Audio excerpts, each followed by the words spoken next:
ግጭቶችን ካሉ ተፈተው እንደዚህ አይነት ተከፋ ጉዳት ሳይደርስ ወዲያውኑ መቋጨት ተቻላለስን ከዚህ ይሄ መማሪያ መሆን አለበት። ለየትኛውም አካባቢ ሊፈጠር ሊገመት የማይችል ነገር ነው። ቀጣይ በየትኛውም ቦታ ላይ ልንሰማው አይገባም።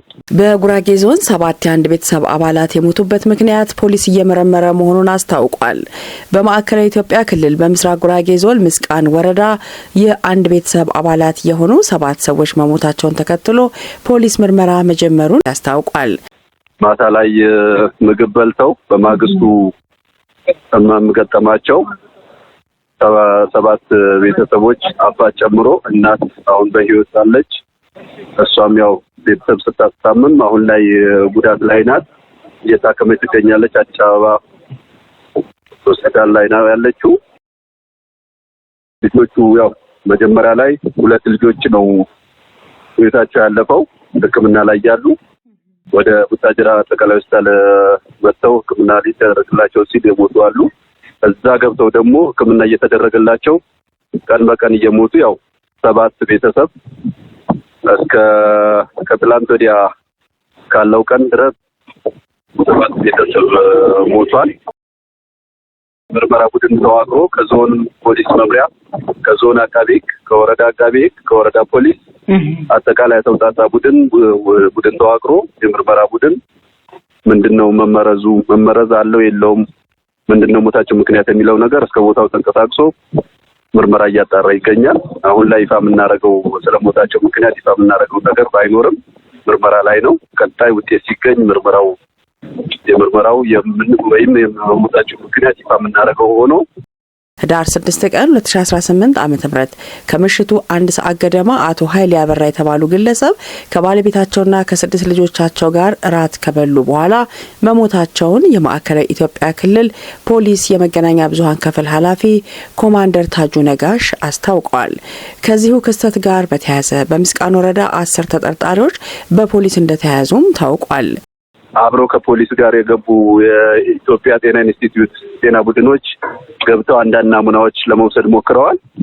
እስካሁን ውጤቱ ይፋ ለማድረግ ያው የምርመራ ውጤቱ ለ15 ቀን ተቀጥሯል። ጤና ቡድን የወሰደ ውጤት የተጠቀሙበት ሳህን ርፍራፊ ምግቦች ላይ ጎመን በስጋ ተቀቅሎ እሱን በበሉበት ነው ሁሉም ያው ታመሙ የተባለው። መመረዝ ይሁን በሌላ ወቅታዊ በሽታ ይሁን ወቅታዊ በሽታ እንዳልሆነ ያው ሙያዊ ትንታኔ በምርመራ ደማቸው ተወስዶ አሁን ያለው በሽታ የውሻ በሽታ የተለያየ ነገር የሚል ስጋት ነበረ፣ ውዥንብሮች ነበሩ አካባቢው ላይ ከጎረቤት ተነስቶ እነዛ ነገሮች የውሻ በሽታ እንዳልሆነ አሁንም ወረርሽኙ አዲሱ በሽታ እንዳልሆነ ደማቸው ወስደው የተወሰነ መረጃ ፍንጭ ሰጥተውናል። እናትም አጋጣሚ ዕለት አልበላችም። በማግስቱ እናቷ ቤት ምግቡን ሰርታ እናቷ ቤት እንደሄደች ነው ያሉን መረጃዎች። አሁን አካባቢው ላይ ጎረቤትም ላይ ያሉ መረጃዎች የሚዳስሰው ወይም የሚገልጹልን በዛ ልክ ስለሆነ እናት አድራ እናቷ ጋር ሄዳ እራት የበሉት ከአባት ጨምሮ ሙሉ 7 ቤተሰብ ከአባት ጨምሮ እራቱን በልተው አድረው ነው በማግስቱ መጀመራቸው።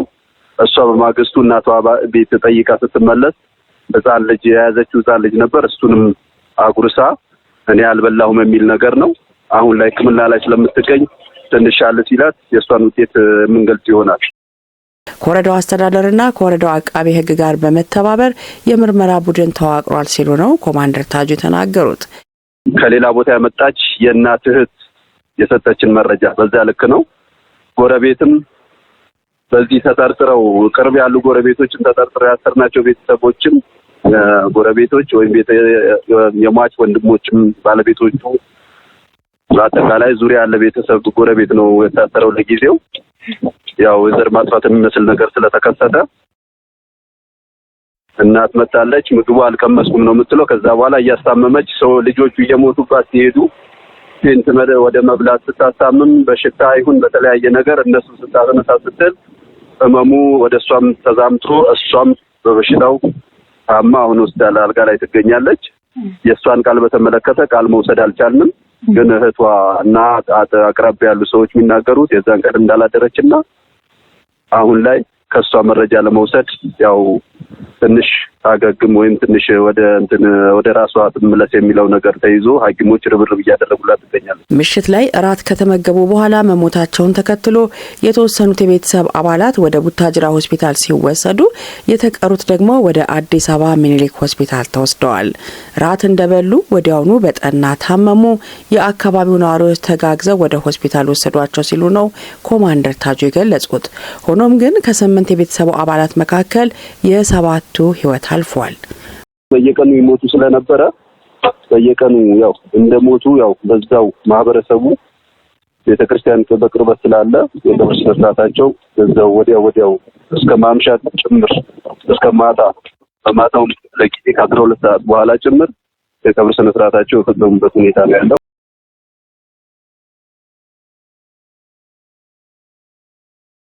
ክልል ጤና ባለሙያዎች ከክልል ፖሊስ ጋር አንዳንድ መረጃ ኦራሊ ዝም ብሎ በወፍ በረር የሚመስሉ መረጃዎች ተወስደው ነው አሁን ሚዲያ ላይ እየተናፈሰ ያለው። ይሄ ስህተት መሆኑን ጭምር ሊገነዘብ ይገባል። ይሄ ተቋም አሁን ትክክለኛው መረጃ እኛ ሰጠነው መረጃ ነው። ቀጣይ በምርመራ የሚታወቅ ነገር ሆኖ አሁን ላይ ግን የተባለው ነገር ስህተትና ትንሽ ግነት ያለው መሆኑ ነው። ግነት ያለው ያው የሞቱት 7 መሆናቸው ይታወቃል። 8ኛ እሷ ታማ እንዳለች ይታወቃል። ግን በእለቱ ልጆቿ መሞታቸው ምናምን ታውቃለች። ከዛ በኋላ ነው እያሳመች እየሞቱባት ሲሄዱ ነው ራስ ወደ መሳት በሽታውን በቃ ራስ እሷንም እንዳዳከማት አይነት ሆና ነው ወደ ሆስፒታል ገባችው እንጂ መጀመሪያ አካባቢ ቡታጅራ አጠቃላይ ሆስፒታል ሲሞቱ አጠገባቸው ሆና ታሳም ነበረችው እሷ ናት። ሟች ልጆች እድሜያቸው ከ1 ዓመት እስከ 17 ዓመት እንደሆነና በ3 ተከታታይ ቀናት እንደሞቱ ነው ፖሊስ ያስታወቀው። የህልፈታቸው ምክንያት መርዛማ ነገር መመገባቸው እንደሆነ እንደሚጠረጠርም አክሏል። የልጆቹ አባት የ46 ዓመቱ አቶ ኃይሌ አበራ ህዳር 10 እንደሞቱም ተገልጿል። አባትየውና 6 ልጆቻቸው ሞተዋል። እናታቸው በህይወት ተርፋለች።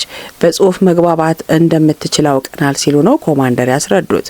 በቡድን ሆኖ ወዲያው ርብርብ ነው የተጀመረው። አምቡላንስ ተላከ። በዛው የነሱን እያመላለሱ የሞቱትንም ለምርመራ እንዴት መሆን አለበት የሚለው ነገር ዋና አስተዳዳሪው ጨምሮ ከአስተባባሪው ደግሞ ባለሙያዎችን ጨምሮ ከፖሊስ ጋር ርብርብ ተደርጎ እያንዳንዱ ወጪያቸው ጭምር በአስተዳደሩ ሽፋን ተሸፍኖ ነው እስቲል ነው ሂደቱ እያንቀሳቀሰው ወይም እየተከታተለው ያለው። የወረዳው ዋና አስተዳዳሪ የተከበሩ መሐመድ ጉልጫፉ ናቸው ይህንን ነገር የሚመሩት። 2 አስክሬን ምርመራ ውጤት እንዲደረግ ልከናል። ከሟቾች ውስጥ የአንድ ልጅና የአባት አስክሬን እንዲመረመር አድርገናል። የእሱም ውጤት ያው በመጠባበቅ ላይ ነው የምንገኘው። ጤና ባለሙያዎች ደግሞ የወሰዱት ናሙና 15 ቀን በኋላ የሚገለጽ ነው ብለው ያው በቀጠሮ ላይ ይገኛል። እነዚህን አጠናክረን መረጃው ይፋ ሆነ ትክክለኛ መረጃ ስናገኝ ያው መረጃ ተለዋውጠን ይፋ ይደረጋል ማለት ነው። አይደለም እንደ ወረዳ እንደ ዞን እንደ ክልል እንደ ሀገር አስደንጋጭ ነው። ሀዘኑ በጣም መሪር ነው። ከብዶናል። አሁን ያለንበት ሁኔታ በጣም አስደንጋጭ ሁኔታ ላይ ነው ያለነው። ያም ሆኖ ግን ስራዎች እየተሰሩ ይገኛሉ። ማህበረሰባችን ማስጠንቀቅ የሚፈልገው ብዙ ቸልተኝነት አለበት። የማህበረሰቡ ወጣ ሲል ገጠር አካባቢ ነው ማህበረሰብ አሁን የተሰሩ ምግቦች ላይ ጥንቃቄ አለማድረግ፣ ጎረቤት ጋር ያለውን ግንኙነት ሰላማዊ ነው አይደለም የሚለው ነገር ችግሮች ሲፈጠሩ ባህላዊ መፍቻ መንገዶች አሉ።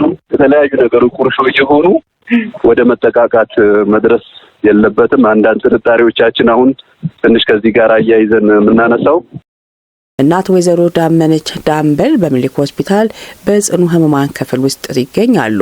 እስካሁን ድረስ አስተማማኝ መረጃ ባይገኝም ለቤተሰብ አባላቱ ህልፈት ምክንያት የሆነው መመረዝ እንደሆነ ፖሊስ ጠቁሟል።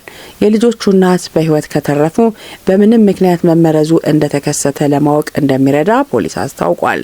እናትየው በህይወት ከተረፈች የተሻለ መረጃ እናገኛለን ብለን እናምናለን ሲሉ ነው ኮማንደር የተናገሩት። ወንድም ከወንድም ጋር ተጣልተው ነበር። ከዛ ፊት ወንድማማች ሚስቶች አሁን የልጅ ሙሉባት እናት አንደኛ ወንድም የታሰረ ወንድም አለ የሟች ወንድም ከሱ ሚስት ባለቤት ጋር ይጣሉ እንደነበረ የሆኑ የሚወጡ መረጃዎች አሉ። ያው እስኪረጋገጥ ይፋ አይደረግም። እንደዚህ አይነት ነገሮች አመላካች ነገሮች አሉ። ይህንን ነገር ሲፈጠር ቶሎ ብሎ መቋጨት ያስፈልጋል። ፍጹም ሰላማዊ በሆነ እንቅስቃሴ መንቀሳቀስ ያስፈልገዋል ማህበረሰቡ።